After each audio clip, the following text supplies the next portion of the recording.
and welcome to the NXT review. I'm Adam Wilbourn from What Culture, joined by all the Dudley boys, Michael Sidgwick from What Culture, to review everything that happened on last night's episode of NXT. But before we get into it, if you're a fan of this sort of thing, make sure you subscribe to What Culture Wrestling on Apple Podcasts, Spotify, Amazon Music, and YouTube, where we do daily wrestling podcasts, where we not only review the show formerly known as NXT 2, but we'll also on our SmackDown. He can be down, pay-per-views, premium live events. We have interviews, roundtable discussions, and a round of the week complete. The bloody good quiz, of course, on Wrestle Culture. As I said, though, joined by Michael Sidgwick to review last night's episode of NXT. We're on the road to stand and deliver. If you're wondering, why is he there? Yeah. YouTube people, I just don't want to be next to people where I can help it so close to a flight. That makes all the sense in the world. Abundance of caution before WrestleMania. WrestleMania. I just don't like being next to people in general, I've decided. I just don't like being next to people. I like the... my thoughts on the show? Not few. I have few thoughts. I'll tell you what, though. Stick around because I had so much fun with that main event. Yes. Loads of fun with that main event. Spot. I'm not going to... Yeah, blow your nut. Don't blow that wad.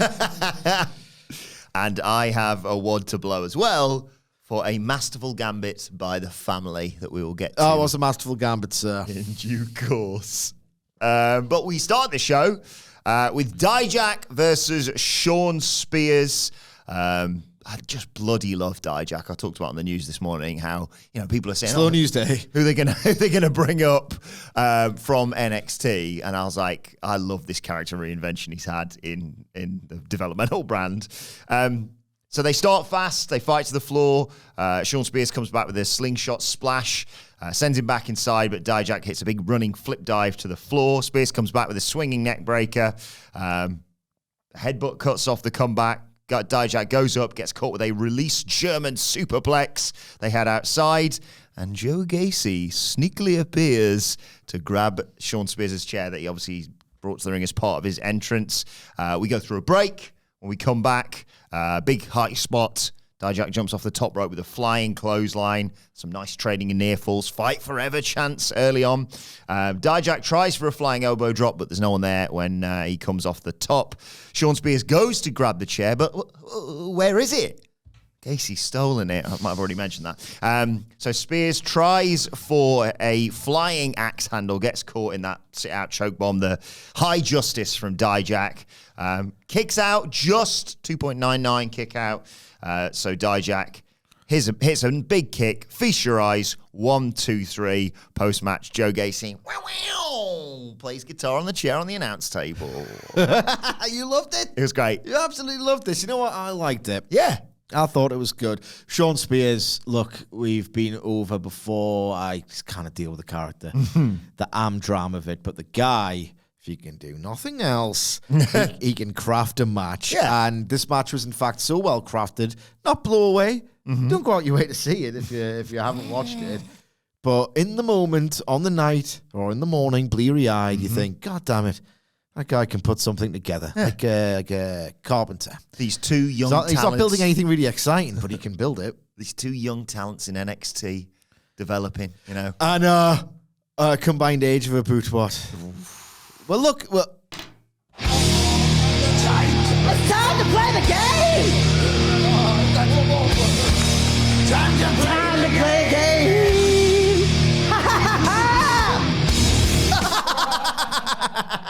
Mr. at the table. He's just broke his leg. It's harder than it looks, this. Did it. What's the combined age of Dijak and Sean Spears? I'm not going to look it up. Can you look it up, Nicholas? Well, we could play the game together. Yeah. Or compete against one another. Ooh. Right. Sean Spears is got to be pushing 40. He's been in developmental longer than Jim Cornette. You know what I mean? Yeah. Like, he has. He was Cody Rhodes' tag team partner in 2007 in Ohio Valley Wrestling. I think they had a program as well. So if he's going in 2007 and he'd already been there, I think, a couple of years, and Cody Rhodes is like 38, I'm going to put Sean Spears at 38. Okay. Personally. 38. and Dijak. I was thinking like 32, 33 for Dijak, He's maybe. no spring chicken. Yeah. No spring chicken. Well, I don't know why we're conferring here. We're in competition. Are we going in competition? We're Okay, locked in competition. So I can't do my internal monologue on an audio podcast. Should we say the answer at the same time so I can't cheat? I can't do maths. So maybe, should we team up? Yeah. Should we team up? Right. 70? That's a nice round number. We Dijak at 72. 72. So I'm saying 72. Should we split the difference? 73. Okay. Our answer is 73. 73, please. Can we do the individual ages first for the tension? He knows what he's doing. Why am I telling him what to do? But also, it'd be like this. Who's? Oh, down here, Hamflett's. Okay, hang on. Let me get up on this. That working? I think. Look at this. Fine. I'll do it out of shot so I'm not getting in the way. Okay. Can you hear us? I don't know. Yeah, I think so. Well, we'll sure find out. All right, so we've got, first of all, do you want to do a little bonus of who's older? Or do you just want to do the combined? Gotta be Sean Spears is older. Right? Sean Spears is older. You were correct. Yes. Sean Spears' age is 43 years of age. What? I knew he was no spring chicken. He's no spring chicken. He's developmental. And Older than the champs. So do we need Dijak to be 29? No. 30. 30. Yeah, because we went for... because you said 73. Yeah. So you need Dijak to be 30 years old. When you said he's no spring chicken. Cock-a-doodle-doo, bitches. He's 36 years old. Oh! Which is still pretty good. I think overall that's That's not a bad. combined age. 79? Jeez. All right? Yeah. I think so. Yeah. There you go. Hey, Sean Spears looks good for 43. He does. All that time in exile. It's true. All that time in exile doing nothing. Yeah. But yeah, enjoyable match to start the show. Enjoyable match. You've got a guy who's the eternal battle of guile versus strength here. I'm taking the piss. I really like Sean Spears' spot where basically he just knees someone in the back and the momentum forces them through the top and middle ropes and outside of the ring. Doesn't take much. It's not like one of these strikes where you're doing it to prove you're harder. He's like, oh, I can get you counted out here. Bang, right in the back. He's kind of, and this is so much more of a compliment than I intended to be. Wish Christian. Okay. Christian Cage. I'll take it. That's good. That's good. And if you thought that was the last of the Sean Spears and Joe Gacey interactions, stick around. So we get a video of Roxanne Perez watching, video of herself when she was young and so naive. Watching it back makes her sick, Sidge. She wanted everyone to like her. It's just pathetic. That gullible little girl who took pictures with her favourite stars and tries to do everything right. She's dead.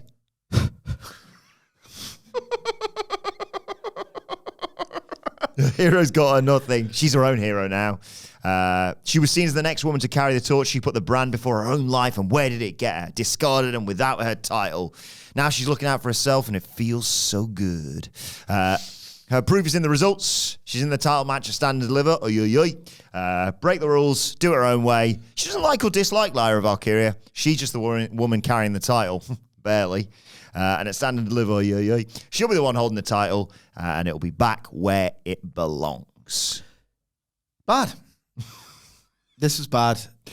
She Get on the main roster as the babyface. Yeah, it's just like reset it all. Yeah. I understand why developmental exists. Yes. Actually, I don't, because as we've just established, Dijak and Sean Spears have got a combined age of 79, was it? 79 years old. Good God. But you want to...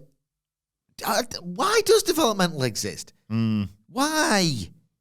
Because in theory, you have Roxanne Perez play babyface, a natural role, and, away from, the majority, I guess, of the audience. Hypercritical eyes. Yeah, she can, experiment. Yeah. Can you play heel? And you might have to at some point, whatever. What's your range? Let's establish your range, what you're good at, what you're not. Experiment, improve the flaws, blah, blah, blah, blah, blah. See what you can do. Right, this is what you can do. Now that we've established what you can do, go on to the main roster. But and then what?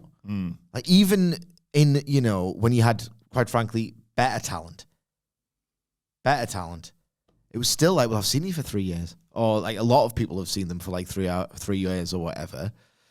And yeah, and they're just, under Vince, they were completely screwed. Mm-hmm. Under Levesque, I'm calling Paul Levesque now. I'm not calling Triple H. Okay. I'm calling Paul Levesque. That's his name. I'd like to wear it out, but unfortunately I can't. He just takes ages to do out. I was ready for Roxanne to move up last Sunday delivery. Yeah. It's ever been a good one. I remember Solo Sikoa. He was well booked. I said for a long time. Yeah, I said it was one of the best call-ups of low bar. T-bar. And now he's just he might as well be security detail for The Rock. You know, when you see like those before they were famous, like extras, that's what he is. Yeah. And he's a loser as well. So is anyone good? Tiffany Stratton. She's been there, what, 4 weeks? Hopefully she gets a big match at WrestleMania. And Bron Breakker's going to be a mega star. Well, I'll hold my hands up. I was the first one to go, you did a heel run with Bron Breakker, really? But look where we are now. Look where we are now. He's done the thing. This is maybe why you turn people heel, because he's done the thing now where he's developed a bit of a attitude. Patter. Bit of patter. Yeah. Heels have got more patter than baby faces. We all know this. But Roxanne Perez has no patter, and I don't find it intimidating. She's just a whiny complainer. Each and every one of you listen to my exposition. Yeah. That's what it is. I think the beauty of it. The beauty of it Let's also make jingleize a word. The beauty of it is when she moves up to the main roster, hopefully pretty soon after, standing delivery, no one's going to be like, wait a second, wasn't she a heel in NXT? No one's going to pay any attention to that. They'll just go, oh yeah, she was mint in the Rumble a while back. Let's just get her doing some great spots and being a babyface. Earlier on in the day, we see Hank and Tank prepping for an audition, as are Brindley Reese and our boys Malik Blade and Idris Sanofi. And then Andre Chase walks out of the audition room and says he fucking nailed it. And then immediately the person organising it is like, yeah, on to the next one, please. And he smashes the clipboard out of his hands. The Metaphor walk in. They are auditioning for the hosts of WrestleMania. And I thought, well, here we go. If you want to host for WrestleMania, there's only 2 men who can do it. And I've bloody forgotten one of their names. One of them's Von Wagner and the other one's Robert Stone. None of them on this show. So there's going to be a host at WrestleMania? Metaphor's going to be a host. They revealed. Can you imagine that they come out? I'm not being funny. Can you imagine the Metaphor come out? I think the entire collective stadium will go, no! I think the entire collective stadium will in fact go, huh? Not me. Can you imagine the pop if they always went, no, I'm there. Everyone who's coming to stand and deliver with me and Nicholas, he's been saddled with this. We all know what to do now. I'm not going. I'm so excited, man. It was great last time. I'm going to get far too giddy, aren't I? Speaking of giddy, Thea Hale was in action next against a segue, what a pro. Jasmine Nix. Jasmine's first match, of course. She was joined by Gacey Jane and, the rest of Chase you were at with Thea Hale. Duke Bloody Hudson, Andre Chase, and of course Riley Osborne. Hale's pissed off with Jasmine, so she jumps her straight away, beats her up, T-bone suplex, but Gacey Jane, think about the history they've got together, jumps up on the apron to distract Thea Hale. That allows Jasmine Nix to take over, who got quite a lot of offense in. She got a 2 count off an elbow. Eventually Hale fought her way back. There was a leaping somersault net breaker, but Nix came back with a Pele kick for 2. Nix put a body scissors submission on Thea Hale, and I was like, Thea Hale's not tapping out. Come on. But Gacey Jane grabbed the towel from Chase U. She goes to throw it in the ring. But Riley Osborne, because he still holds a candle for Thea Hale, I'm telling you, slides in the ring and catches it before it hits the mat. Because is that the rule with throwing the towel in? I think once it hits the mat. If you throw the towel in and when it hits the mat, that's the moment they call it. But the referee just sees Riley Osborne slide into the ring and says, right, everyone Chase U's got to leave.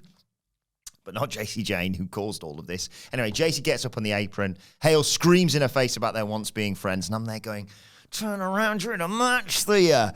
Jane slaps her. Ref doesn't see it, of course.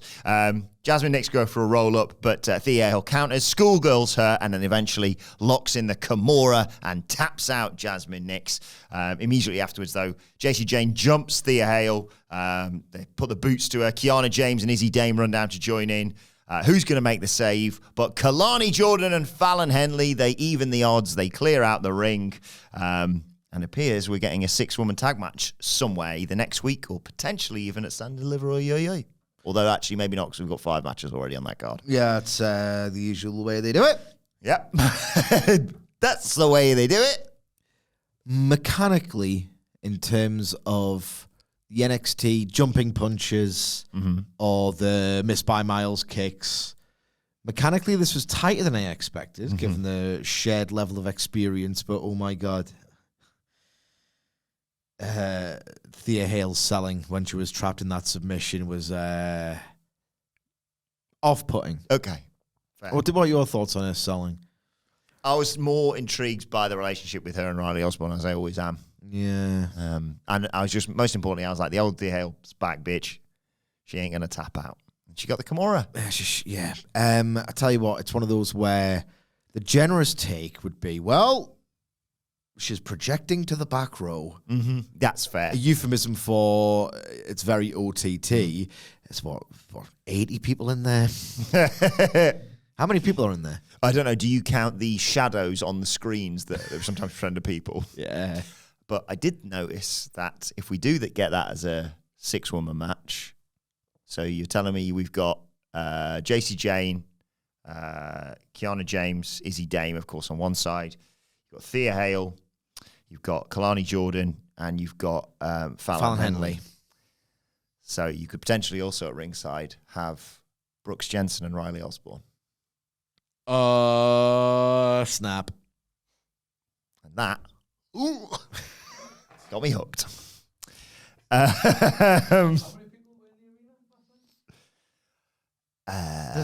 don't know. There used to be, I think, 400 in Full Sail. Okay. I think that was the number. Yeah. You know where there's lots more people than 80 going to be? I'll tell you what. Segue, too many thank now. you. Almost too many. Yeah. Almost Very too nearly. many. And that is the What Culture live show. It's always sunny at What Culture. It goes down on day 2 of WrestleMania. Midday on day 2 of WrestleMania, I should point out. And we are heading to night 2, of course. So if you want to come to that and go to night 2 of WrestleMania, you can. Don't stress, guys. Plenty of time to head over. We will be the meat in your WrestleMania sandwich. VIP tickets sold out months ago. Where were you?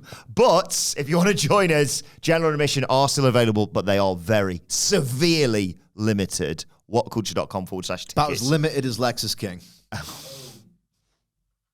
And don't wait till payday, basically. Get them right now. Whatculture.com/tickets. Don't pay rent. Yeah. Who needs that when you've got a live Y and a bloody good quiz to look forward to? Do join us for that, though. Whatculture.com/tickets. Back to NXT, and there's going to be 3 sections here that we can't really analyze. And we'll just say, in the words of Tony Khan, it was great. Because it was the 3 video packages hyping up Trick Williams and Melo, the prime targets that are always class. Yep. I just want to press this button. Oh my God. Yeah, it was split up into 3 parts. Trick saying, they're friends, they're allies, what they built was special. You got people like Booker T, Randy Orton, CM Punk on this one. Booker says Melo's rise couldn't have happened without Trick. Trick said he was by Melo's side to see him get awards, but his name wasn't on it. Booker said they both wanted the same thing, champagne wishes and caviar dreams. Orton says that Melo heard people reacting differently to Trick. CM Punk talks about that. CM Punk? What is this, the 2000s? Melo says he remembers Trick saying he was about it, but that can be more of a lie. He let Trick eat off his plates, but it wasn't a we thing. It was a me thing. And we see Melo attacking Trick and Melo's heel promo, and he says, Trick was never anything more than his hype man. And wherever Melo was, this is before Trick obviously returned, stay there because your 15 minutes is up. Could we tackle them all or just tackle this one? We'll tackle this one for now. I mean, they're all just really good. Yeah, this wasn't the best of the three parts, installments, if you like. But yeah, I want to gush over the. I think it was the second one. Yes, they've all was that the jumbled Family into- Philadelphia one? Yeah. God damn it, that was affecting. And then we got Lola Vice's Open Challenge. We didn't see this one coming. Pissed myself laughing. I pissed myself laughing. So Lola comes out. She says, you know, we're in Stand and Deliver season. And she put out an open challenge to say, see if anyone can handle her Latina heat. But no one can. She's the complete package. Whoever comes out should be ready to put to sleep. And who answers the call, Michael Sidgwick? But Natalya! No! No! No! No! I'm not in charge of the buttons today. Yeah, but that was on your behalf. Natalya comes... Oh, well, hang on. NXT is goated. Yes. What about NXT with Natalya? I think NXT is so goated, it can overcome that. And it did for you? Just about. Because, well, it was sandwiched in between a prime target and Joe Gacey throwing a chair off the roof, so... Yeah. Don't Does it worry. get better than that? Stick around, guys. Does not get better than that, apparently. Natalya comes out, says that, you know, Lola is one of the fastest rising stars in NXT, but her ego's growing and someone needs to put her in her place. She sees everything in Lola, but she wants to be the one to kick her ass. And they go back and forth early on. Lola Vice hits a kick to take us to a commercial break early on. We come back. Natalya's fighting out of an abdominal stretch. Basement dropkick X2. She can't put the bloody sharpshooter on. Lola Vice, never seen that before. Lola Vice gets the ankle lock. Natalya has to get to the ropes. Vice hit a spinning back fist for two. Carmen Petrovic came down to watch.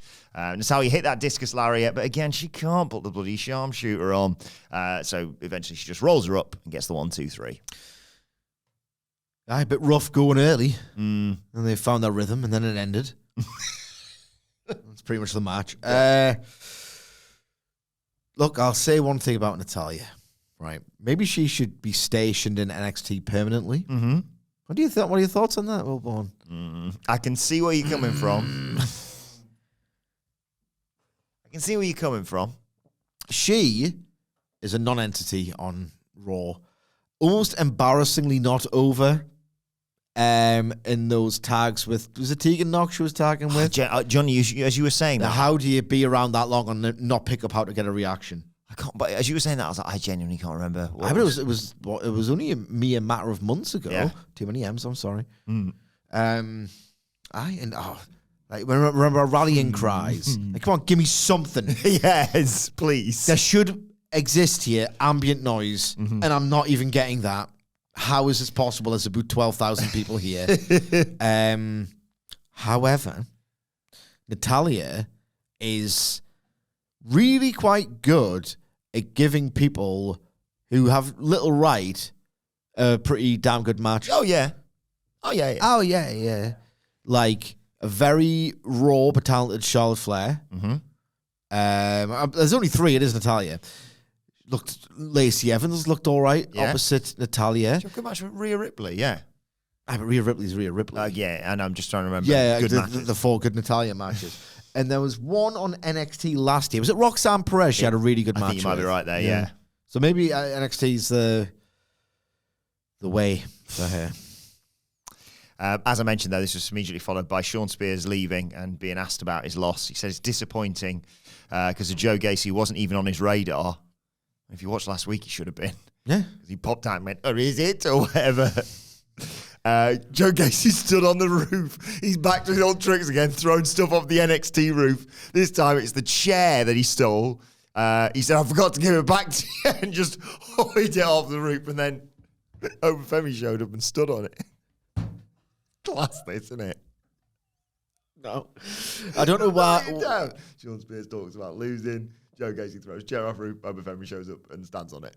What if, theoretically, right, Sean Spears, who's had his match, he's lost his match. He did lose, didn't he? Yeah, lost and died, yeah. So he's had his match, he's lost his match. What if, all right, Sean Spears, we're doing a documentary on, we're doing another one on Cody.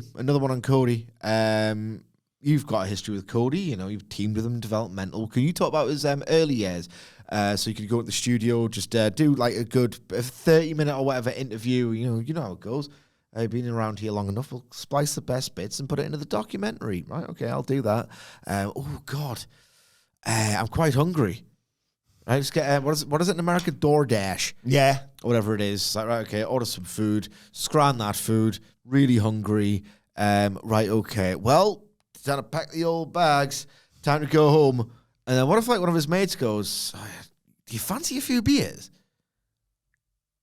Like, what you doing? Were you doing anything? He's like, nah, I don't want to do anything. I said, right, okay. Let's have a few beers. Where we're going? And it's like, oh, I've got a sixer right here.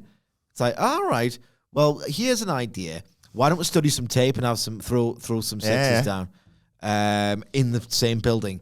Joe Gacey stood on the fucking roof the entire time. How the did he know?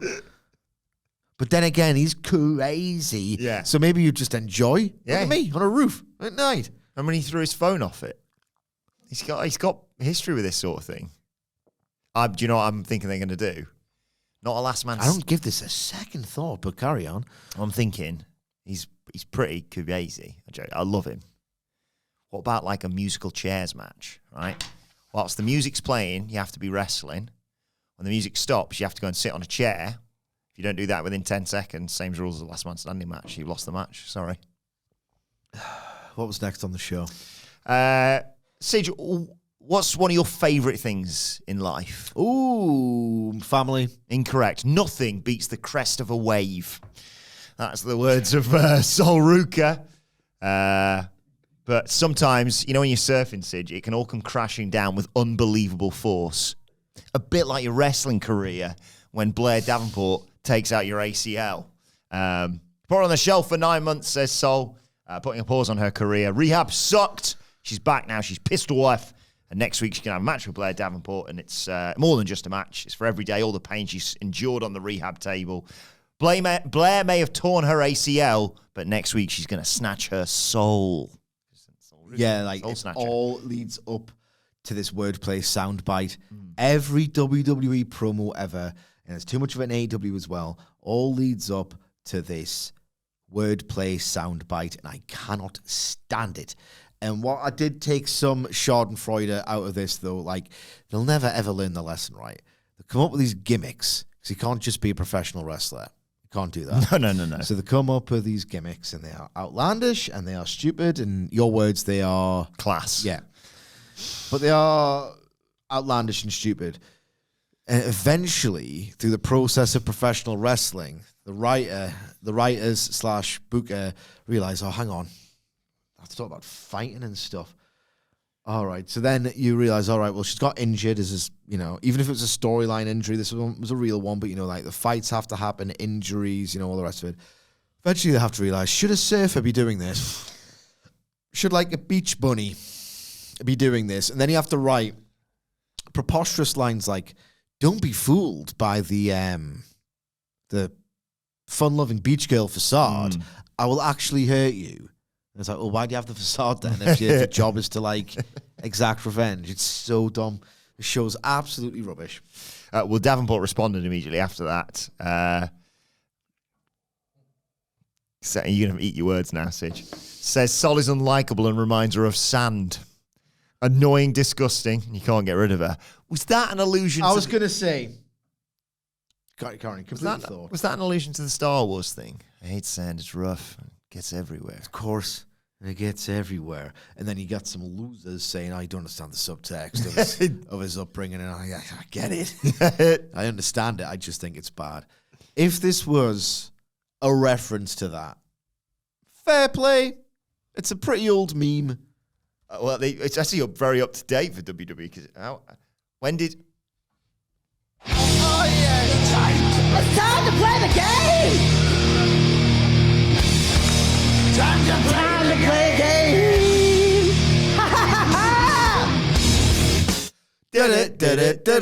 When did Star Wars Episode 2? That's the Episode I've not 2. looked it up. I've started typing it, but I promise I haven't read it.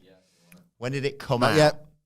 2000. I feel like 2001 was Phantom Menace, maybe? I think Or Phantom maybe earlier. Menace was 1999. Might be right there, actually. I think Phantom Menace was 1999. And if you look at the blockbuster cycle now, I would say you're looking at between 2 and 3 years. Yeah, 01, 02 sort of time. I reckon 2002. I'm with you on that one. Let's go that. Let's go 2002. Oh, come on over. Come on over, baby. Come on over and suck my finger. So what do you want to talk about? Star Wars Episode 2 Attack of the Clones, you said? 2002. 02, baby. Don't say 03. It's 2002, baby! Oh, yeah. Oh, yeah. What was it from the other? Honestly, what a ridiculous afternoon that was. All about our live show. whatculture.com/tickets. If it was some kind of reference, and I would argue not, we'll probably never know for sure who ever asked the question other than us.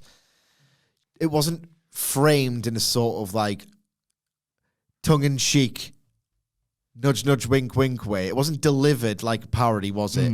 I think what has happened here is that someone on the NXT writing staff, if not Shawn Michaels himself, is in fact so bad at writing that they have independently arrived at one of those awful lines so bad that it frequently pops up on a favorite genre of YouTube video of mine. Like the 100 greatest movie lines, the 100 worst movie lines, 100 greatest best, 100 greatest movie insults, movie threats. Yeah. I love a nice 10 minutes with one of them. Oh, yeah. That line is like so infamously bad that it'll be all over those comps. And I think NXT is so bad that they've unwittingly, independently thought of the worst line, one of the worst lines in cinema history, then thought to themselves, oh, that's great. I've literally made cinema. Yeah. Without even thinking it's the worst kind. Normally, I'd go to bat and defend NXT for almost every point, but I'm going to have to agree with you on that one. Funny either way. What came next, Michael Sidgwick, was cinema, though, because, oh, yeah, I forgot to mention, she said she was going to check her ACL and send her another, injure her again. That was the final bit that bled Davenport, I'd say, because what came next, though, was NXT champion Ilja Dragunov versus our boy Stax. Oh, my God. It was for him. This was incredible. I think Dave's going to go 5 stars. I'm annoyed we're not in work on Friday because I think Dave's going full 5 on this one.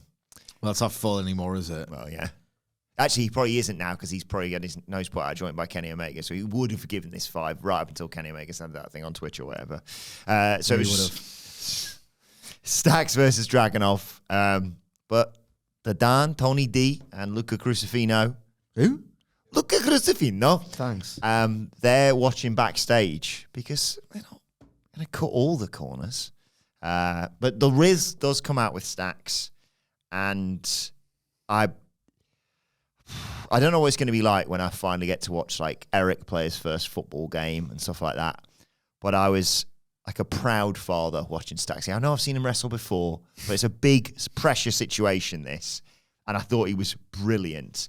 So it starts off, Ilja tries to kick him in the face. He's like, turn it in, mate. I've watched what you do. Catches it straight away. Forearms that twat in the face.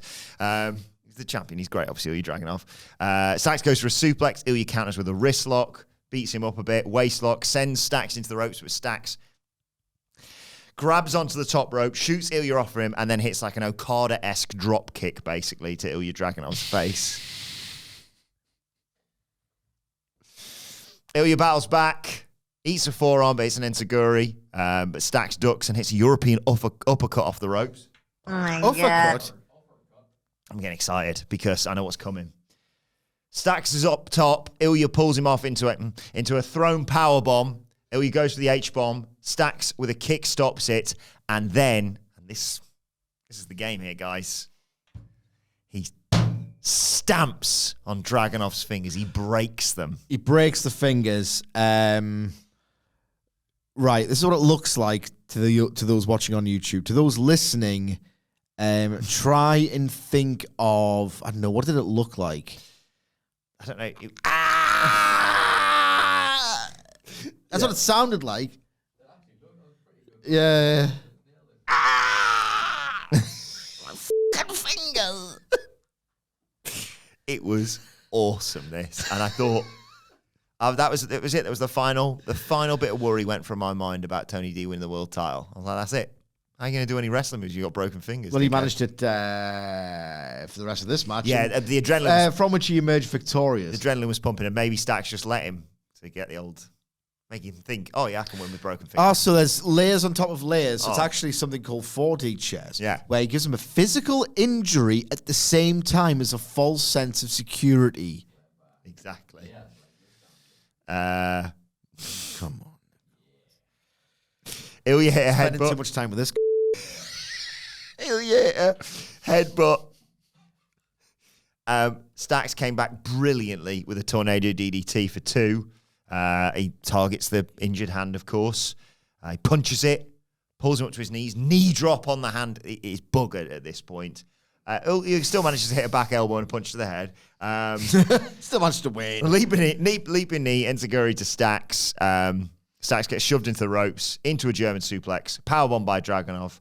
Torpedo Moscow gets Ilja Dragunov the 1-2-3, which is exactly what the family wanted. Well, they didn't want them. I'll tell you what. Mm-hmm. It's incredibly basic, but they've done the job of, after the attempted abandoned murder/kidnap attempt of 2 weeks ago. It was just to let him and know. then some nonsense words last week. It was to let him know that they could do it if they wanted to. That's how powerful this family is. Okay. They've actually done a pro wrestling thing here. And they've built a layer of drama into the match, built a layer of doubt. Dragunov's usually pretty damn... He's quite excellent. That main roster's calling. I was calling like 4 years ago. Probably should do it then pretty much straight after Mania. But you can't do that if you've still got the belt. So no. Well, you can. Because Bron Breakker's doing it right now. Shut up. His selling was funny. Yes. Funnier than it should have been. He kept it up for later as well when he tried to open that letter. Yeah. Why didn't you help him? He could have just gone, can you open this for me? Tell you who sucks. Careful. Pete Dunne. Okay. He's done this in every match. Yeah, it's a good point. No point. one else has sold it like Ilja Dragunov. He's going to quit like Ridge Holland. All the Brawl and Briggs like, well, I'm rubbish at this. It's all like a bit of, in retrospect, all a bit of theatre and the sound effects good, and the fingers snap and all the rest of it. It's all a bit of, you've knocked him. He's not really hard then, is he, Pete Dunne? Because next week the fingers are fine. Yeah, it's a good point. And so basically, Stacks, greater than simple, Pete Dunne. Yeah. And if you want to chuckle, check out my Twitter at Adam Wilbourn. A very clever joke that it'll take a second, but you'll get it. My fingers are actually hurting as well. Are they? My entire elbow is. Well, before you get that scene we go backstage to the Don, who's there with Luca Crucifino, and Luca says, Don, do you want me to go out there? And Tony says, oh, smart, but no. I want you to go find Ilja and invite him to dinner. Luca says, a dinner at the restaurant, eh? And Tony says, oh, no, this is too big. He gets the special invite. Dinner at I think it was the cyclical. Yeah, I couldn't hear a word he says half the time. Cynical? Citadel? Citadel? One of them. I loved. Is this place real? Lucas says that. Isn't the place even real? Oh, it is. Isn't that where you did the... Oh, yeah. So for special occasions, like next week. I'll get it done. It's a shame we can't preview this. We can? We'll be in the air. We can't do it on a plane. We're on Tuesday. Oh, yeah. Oh, yeah. Oh, yeah. I'll tell you what. Shame we can't review this, is what you're thinking, and we'll find a way. No, we'll be flying. Apologies. There'll probably be no review next week, but don't worry. Oh, what do you mean, don't worry? I'll talk about it one way or another. I tell you what, I cannot wait. I'm not even going to say a word more. What is the Citadel? What did he even say? I wrote cynical here. Why would the restaurant be called the Cynical? Because it's like the pinnacle of sin. Anything? No. I've never seen The Godfather, so I don't know if that's a reference to that. And I'm yet again telling you, Wilbourn, I didn't understand what Tony D'Angelo said, and there's at least 2 lines in every single promo where I'm like, what? You don't know either? Rewind. I'm getting cynical. You'll never get cynical about this. No, never. But before we move on, actually, I've just realised I could have made a really big clerical error here, because if we've promoted the live show, It's Always Sunny at What Culture, whatculture.com/tickets, and tickets have already sold out, then we're going to have to cut that out of the show. So why don't you finish the podcast? No, we're not live. Finish the podcast, check with Phil if it's sold out, and then we need to take that out because we don't want to let the fans down. I think Phil said he had to be off today to walk Salty. So I'm going to... Yeah, but he's got a mobile phone. Everyone's got a mobile phone. I haven't got his number. So I'm going to catch him before he goes. And you... Why have you not got his number? You got him on Twitter, just DM him on Twitter. Yeah, but I'm worried he might not see that, and then... Well, where are we going to be then? So I'm going to... Can't you call people on Twitter now? You can call people on Twitter. Oh, yeah, that's weird, isn't it? I don't like that at all.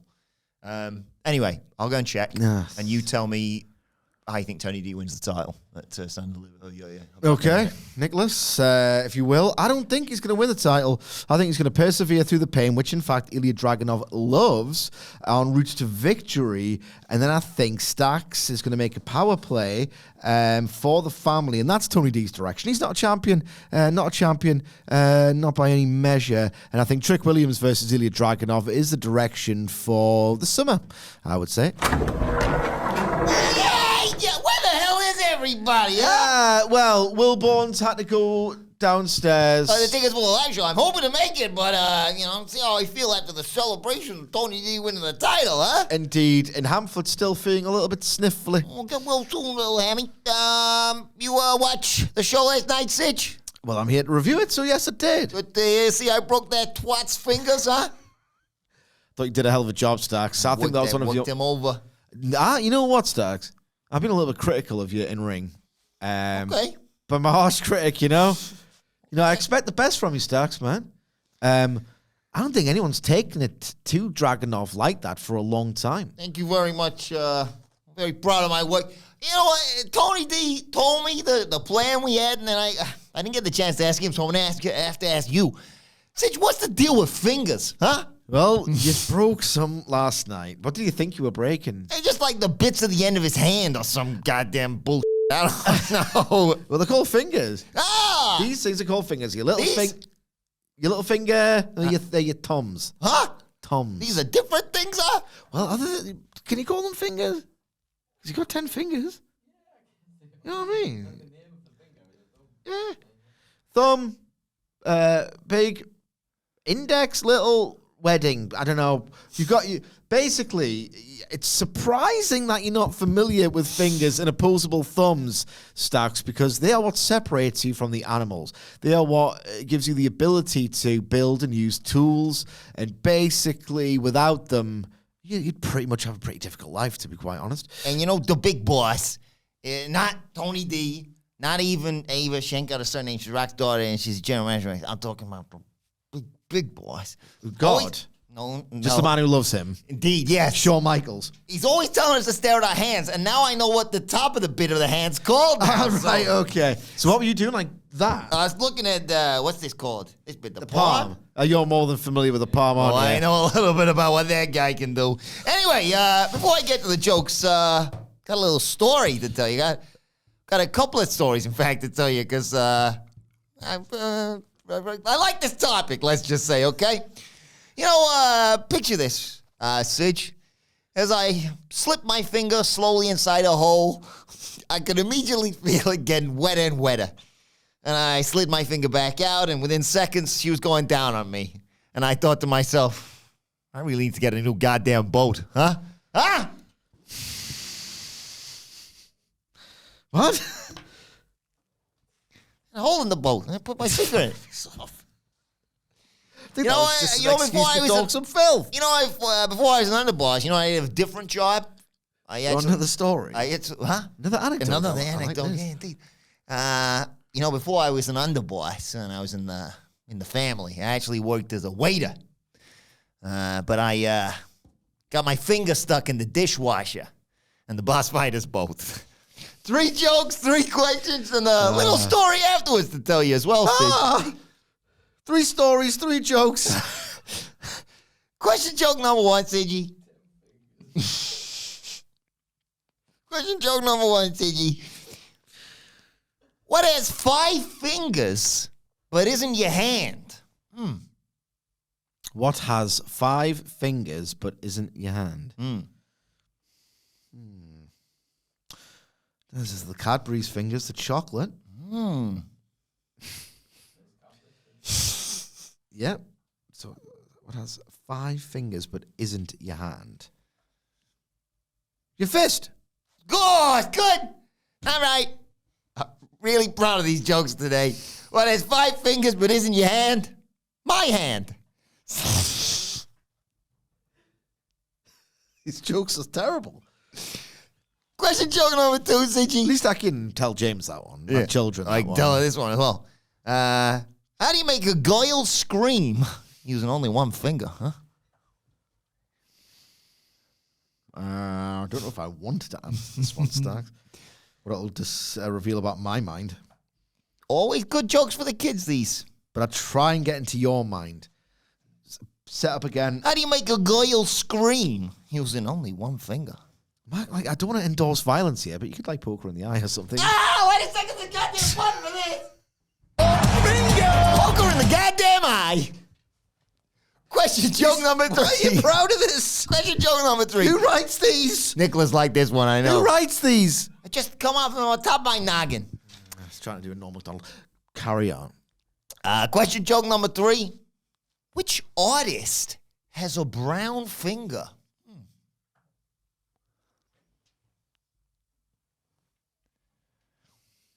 Which artist has got a brown finger? Right, okay. So there's Van Gogh, depending on your Ellis Lowdry. Jackson Pollock. Nicholas, producer, throw me some artists.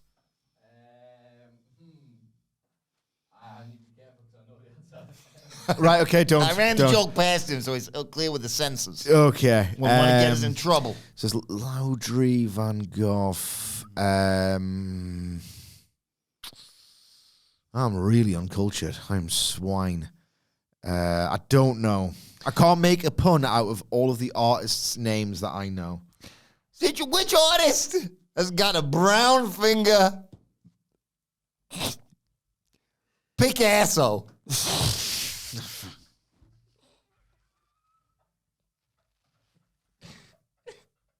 How do I not know who Picasso is? I do. I just didn't remember. Before I go, a little quick story to tell you.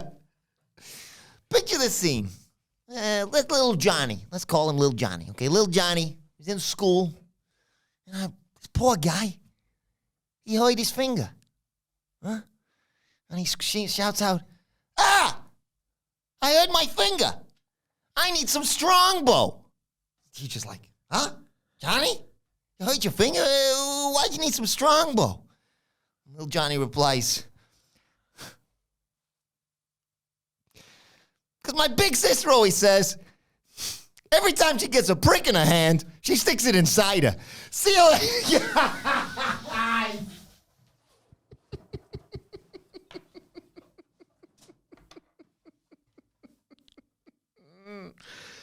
Oh, Stacks, you've outdone yourself.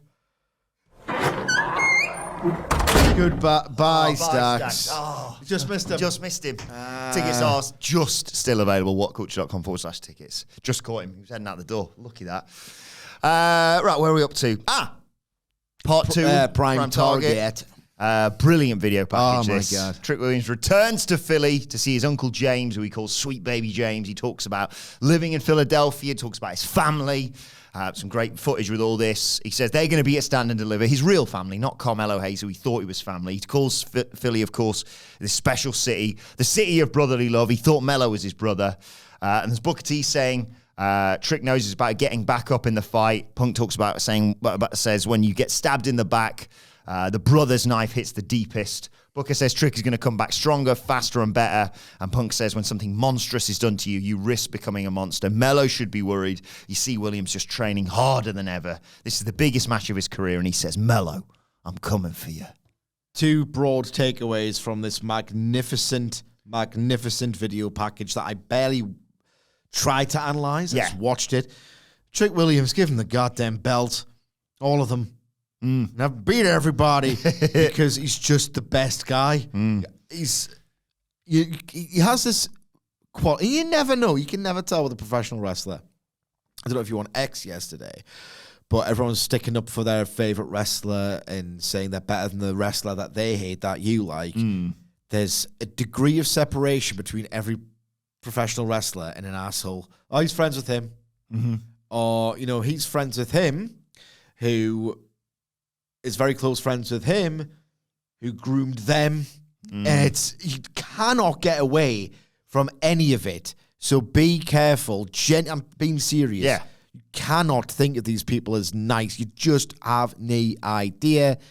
Trick Williams is the best guy in the world. He's the best. So, goddamn, this is fantastic. And a great video package through the magic of editing is so well done that you think from the very first time that you saw Trick and Carmelo on screen, you're thinking, that's why they booked the main roster WrestleMania in Philadelphia. It's because that's where Trick's from. Brotherly love with the ex-brother, someone he thought was a brother.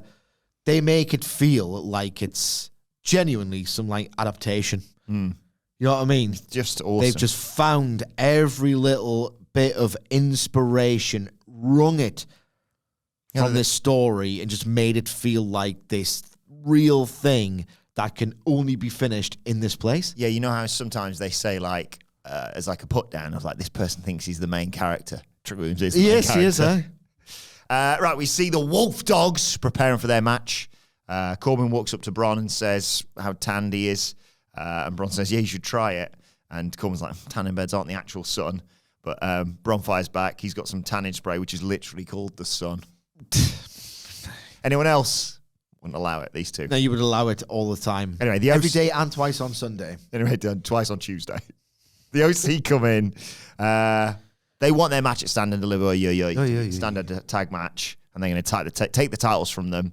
And Bron says, "Well, we'll do our jobs tonight. You need to do yours next week because, of course, they haven't qualified yet. No, not yet. It could be the LWO or the other two who are names I won't say because we've got a faff about with the soundboard. We'll get to them in due course. Oh, hang on. So it's either the LWO or... Hang on. Oh, no, I'll do it. Yeah, that way. Back, all the way back? Yeah. No, other way. So it's either the LWO... The OC... or... Axiom... Nerd! Well, Nigel Fraser. When I'm cleaning windows. Seamless. Right. Bit of a somber turn now. Ridge Bloody Holland comes out to the ring. So it's extremely hard to come out and say what he's going to say. He knew this day would come, but not so soon. He thanks Marty Jones for bringing him in. William Regal giving him a chance. Shawn Michaels and the producers and talent back there who gave him the time to come out and say what he needed to say. During his decade-plus rugby career, he said to himself if he found himself a step off, he'd need to have some difficult conversations. He's been a step off as of late. It's a hesitation as well. Can't run the risk of hurting himself or someone else. Can't hesitate.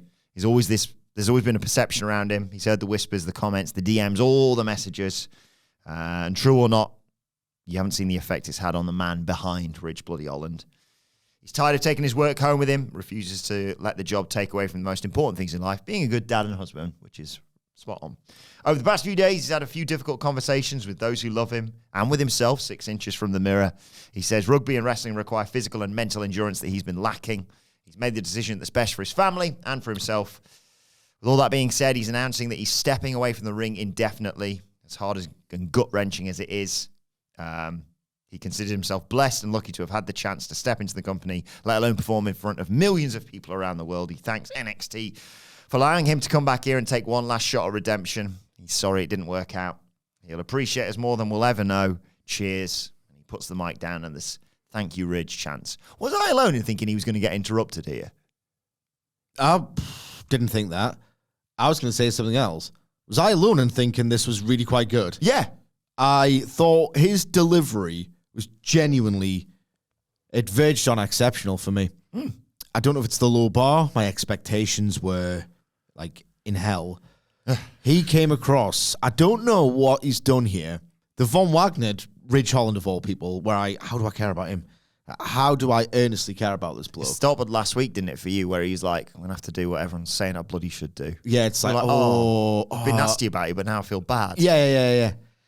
I don't know how this happened. It's the last thing I expected. I care about Baron Corbin, Von Wagner, and now Ridge Holland. Maybe he's the best booker of the year. You know what I mean? Yeah. These are accomplishments, I'm telling you now. Christ.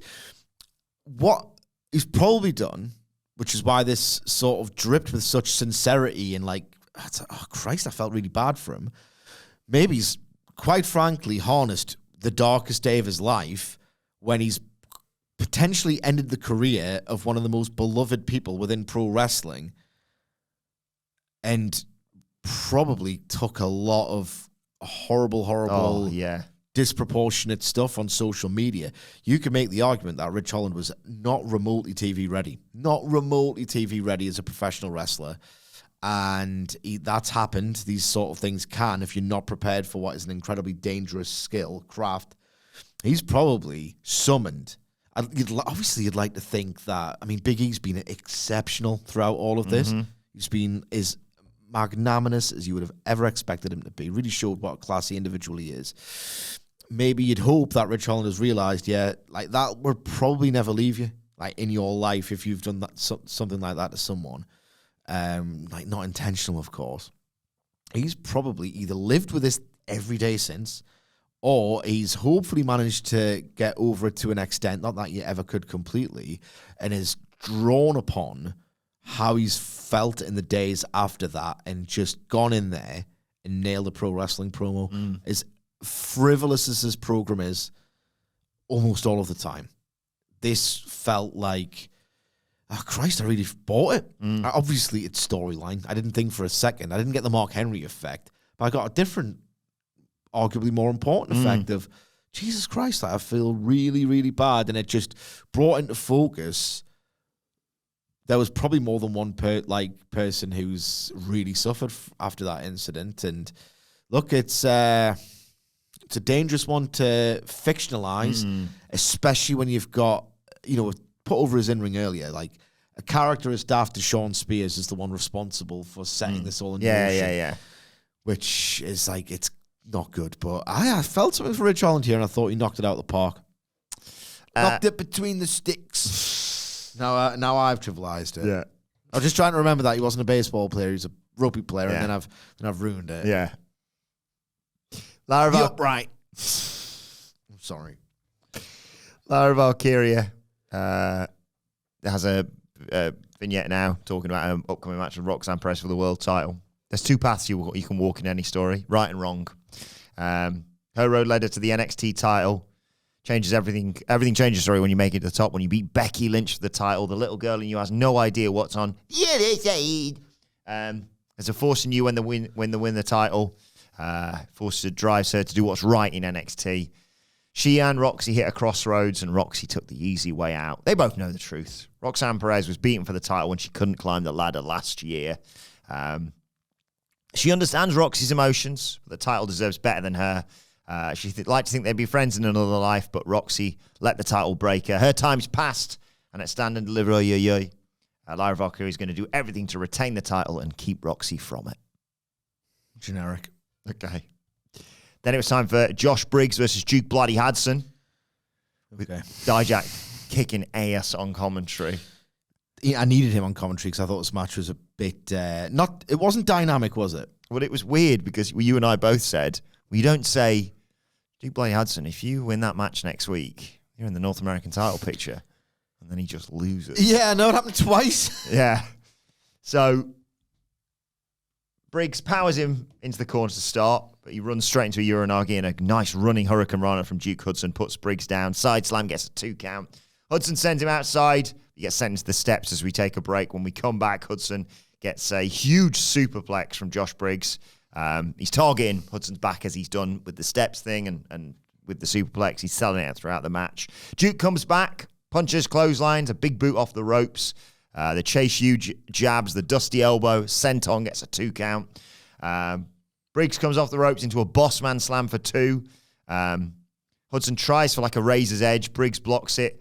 A back suplex allows Josh Briggs to go up top, but he takes too long staring at Dijak on commentary. He gets cut off and power bombed by Hudson, but he can only get a 2 count. And Briggs comes back with a lariat and another huge Stan Hansen-esque lariat to take Hudson's head off. Come on.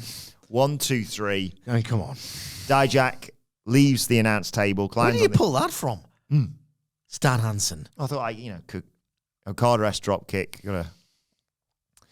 Climbs on the apron, has a stare down with Briggs, and then we see Obafemi fresh from standing on... Obafemi? Who's that? Fresh from standing on the chair earlier.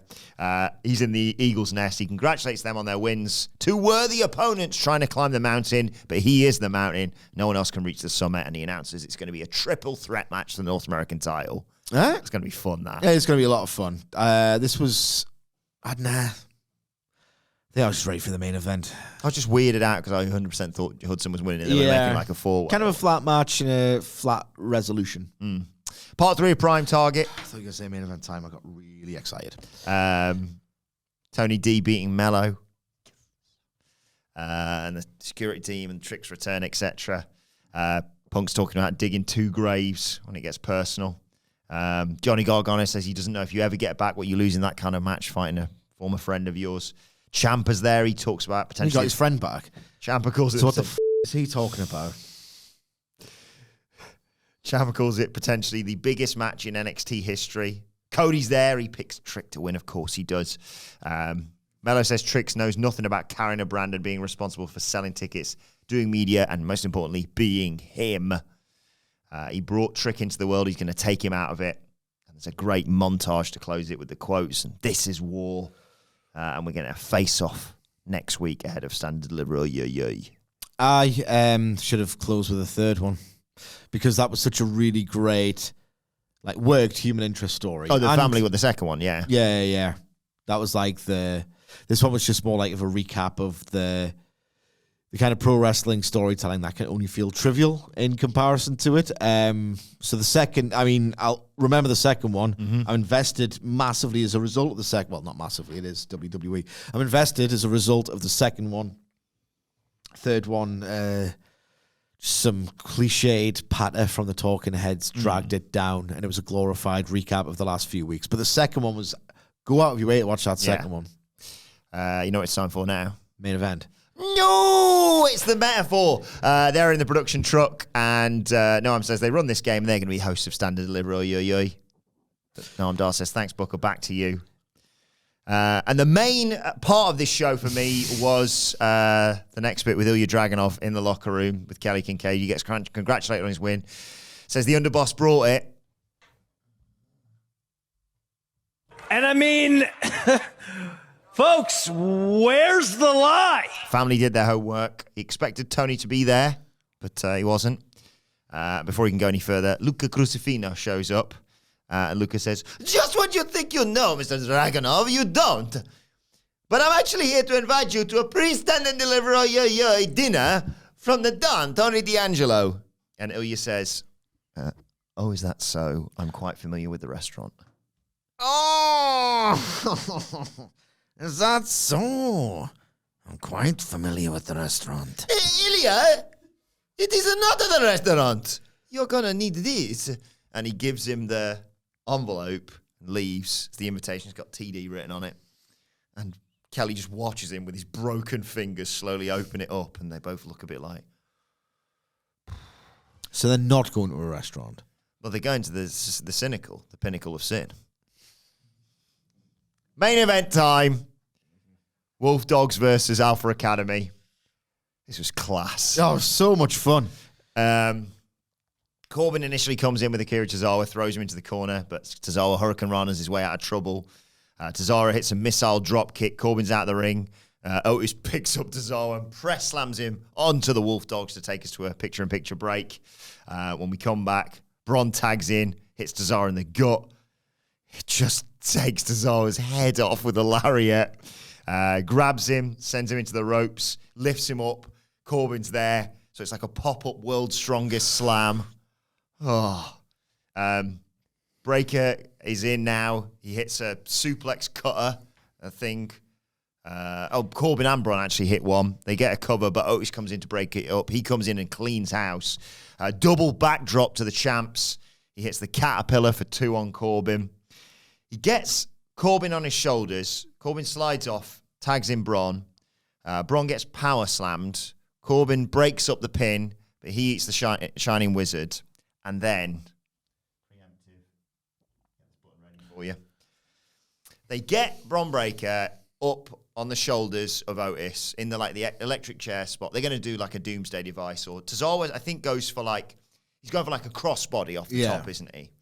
And Braun, goddamn Breaker, whilst he sat on Otis's shoulders, catches a diving Akira Tozawa and does an avalanche power slam. Oh my God. This match was just perfectly calibrated to tell you Braun Breaker is the absolute tits. Yes.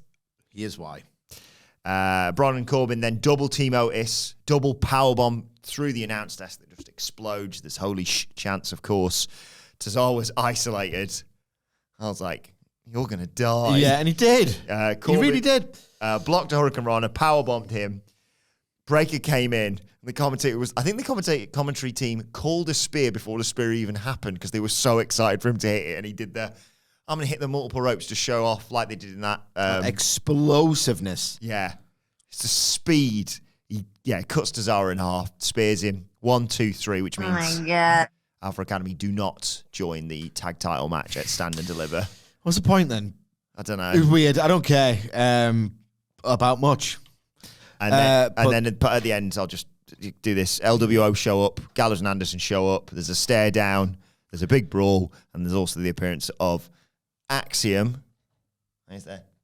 Nerd! And Nathan Fraser. When I'm cleaning windows. For a big brawl to close the show. I do care because this match was so goddamn fun. Yeah. Like, if you're really bored, I talk now to my people, the WWE haters. The WWE can never let go. I'll keep up with the product through your cynical lens. This isn't necessarily go out your way to see this ruled. You've got a spare 10 minutes. It's pretty damn fun. Really fun. Braun Breaker is just incredible. An unbelievable athletic specimen, and he's dialed in, he's locked in. And the thing is, because he's now in a tag team, the Wolf Dogs, who are awesome, he no longer has to do that 7 minutes where it's like, right, he's selling and doing stuff before he can run the ropes and just go hog wild and lose his mind and just like destroy people and just try and rip them in half basically with his traps. Tag team pinball Braun Breaker is just one of the most awesome sights in modern pro wrestling, and he got it for 8-9 minutes. Why would you do this and then the club? I mean, realistically, right, before like a month ago when they tried to heat up the club on NXT, the club in Otis and Akira Tozawa are on the same level. Yeah, they mostly lose if they're even on telly. And what's the difference? Why not go with a more fun match in front of the bigger crowd? I suppose because they're probably going to switch the titles because they're getting Braun Breaker on the main that's roster. bad. That is bad stuff. This match will slaughter the match at Stand Deliver. Christ almighty. This is loads and loads of fun. Yeah. If you're really, really bored, check it out. Great ending to a great show as always. Let us know your thoughts on NXT. The table bump Otis took, man. Oh, It was awesome. in the comment section below or on X at What Culture WWE. Watch, so you can follow both of us. You can follow Michael Sidgwick at M. Sidgwick. You can follow me at Adam Wilbourn. I never normally get to do that. You can follow all of us at What Culture WWE. Follow our brilliant producer at It's Adam Nicholas. And make sure you subscribe to What Culture Wrestling, wherever you get your podcasts from, for daily wrestling podcasts. The Dynamite preview is available right now. But for now, this has been the NXT review. My thanks to Michael Sidgwick, to Stacks. Thank you for joining us. And we will see you soon.